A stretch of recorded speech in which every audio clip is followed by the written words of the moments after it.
আজ বাড়িতে এটা কি আনা হলো? দাঁড়াও দাঁড়াও, সবটা তো বলবোই। রোজকার মতো আজকের সকালটাও সেম ভাবেই শুরু হয়েছিল। পড়িয়ে বাড়ি এসে দেখলাম হঠাৎ বাড়ির সামনে একটা গাড়ি এসে দাঁড়িয়েছে, আর সেখান থেকে নামছে এত বড় বড় বাক্স। এবার তোমরাও ভাবছো তো এর মধ্যে আছেটা কি? চলো বলি।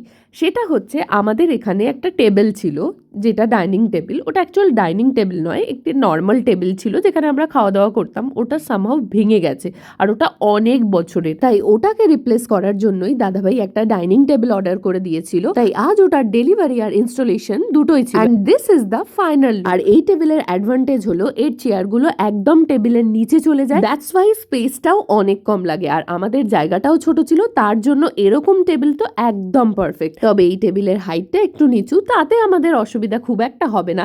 নতুন কিছু এলে সবসময় উদ্বোধন তো আমিই করি, তাই আজ তো তার অন্যথা একদমই হয়নি। তোমাদের টেবিলটা কেমন লাগলো জানিও। আজকের মতো চলি, বাই।